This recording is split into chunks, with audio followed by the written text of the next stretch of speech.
ابن سعد کے دل میں یہ امید آئی تھی۔ ابن زیاد نے بلوایا تھا، ابن زیاد نے کہا یہ کام کرنا ہے کربلا میں۔ اس نے کہا مجھے سوچنے کا موقع دو۔ وہ جا رہا تھا، وہ جو دارالامارہ آپ نے کوفہ میں دیکھا ہوگا جو کھنڈرات بنا پڑا ہے، اس کے صحن میں چل رہا تھا۔ چلتے چلتے اس کی زبان پہ عربی کے شعر آئے، آج بھی مقتل کی کتابوں میں موجود ہیں۔ ابن زیاد چالاک تھا، اس نے ایک جاسوس بھی ابن سعد کے پیچھے بھیجا ہوا تھا جو دبے قدموں کے ساتھ اس کی باتیں سن رہا۔ وہ شعر کہہ رہا تھا کہ اگر میں حسین کو قتل کر دیتا ہوں، سنیے کیسی امید تھی، اور واقعاً اللہ نے جنت اور جہنم کو خلق کیا ہوا ہے، تو میں قتل کر کے یہ ملک کے رہ کی حکومت لے لوں گا، اور اگر واقعاً جنت اور جہنم ہے تو 2 سال کے بعد میں اس گناہ کی توبہ کر کے پھر بھی اللہ سے گناہ بخشوا لوں گا۔ پھر نتیجہ یہ ہوا کہ اس نے جا کر بتا دیا، اور پھر جب اس نے ملک رہ کو طلب کیا تو ابن زیاد ملعون نے وہ اشعار سنا کہ تم نے یہ اشعار نہیں کہے تھے، لہذا تو راضی تو نہ تھا نا۔ میرے نوجوانوں توبہ کرو، اور یہ آنسو جو کربلا والوں پہ آنے تجھے نصیب ہوتے ہیں نا، یہ اتنے پیارے آنسو ہیں، اتنے پیارے آنسو ہیں۔ تیرا چھٹا امام ارشاد فرماتا ہے، کئی اماموں سے یہ حدیثیں موجود ہیں، اتنی مقدار بھی آنسو آ جائے نا کہ مچھر کا پر اس سے بھگو جائے، مچھر کا پر اس سے بھگو جائے۔ کئی اماموں نے فرمایا ہم ضمانت دیتے ہیں اس کے سارے گناہ ہمارے دادا حسین پہ بہنے والے آنسوؤں کے صدقے میں اللہ معاف کر دے گا۔ ذرا اس سے سمجھیے تو صحیح کہ آل محمد کو حسین پہ رونا کتنا عزیز ہے، آل محمد کو حسین کی مصیبت پہ رونا کتنا پیارا ہے۔ علامہ نقل مرحوم یہ فرمایا کرتے تھے، بہت مایہ ناز عالم دین تھے، فرمایا کرتے تھے ہم کیوں روتے ہیں؟ شاید ہم نہ روتے، ہم اس لیے نہیں روئے کہ حسین پہ کوئی رونے والیاں نہ تھیں، درد یہی ہے حسین کو رونے والیاں بہنیں تھیں لیکن رونے نہیں دیا گیا۔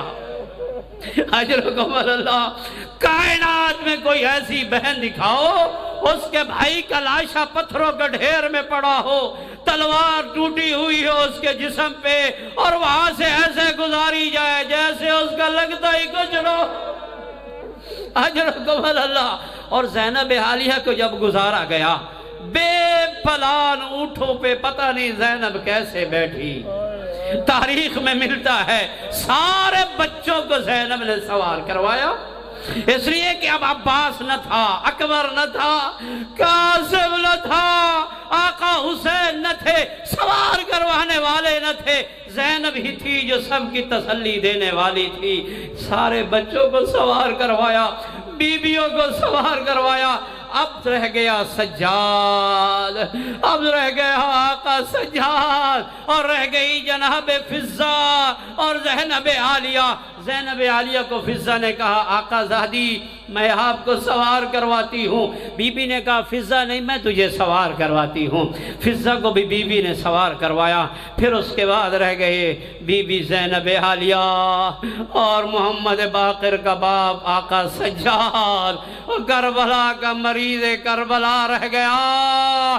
سید سجاد نے کہا پھپھی میں آپ کو سوار کرواتا ہوں۔ اب بی بی اپنے بھتیجے کو کہہ رہی ہے او بھتیجا تو مریض ہے، تو بیمار ہے، تیرے جگر میں اکبر جیسے بھائی کا درد ہے، تیرے جگر میں اصغر جیسے بھائی کا زخم ہے، بھیا تو کربلا کا مریض ہے، میں تجھے سوار کرواتی ہوں۔ سید سجاد نے ایک درد بھرا جملہ کہا، اللہ آپ کے آنسو قبول فرمائے۔ جب بی بی نے دیکھا نا دائیں اور بائیں، اس وقت سید سجاد نے کہا پھپھی اماں کس کو دیکھ رہی ہو؟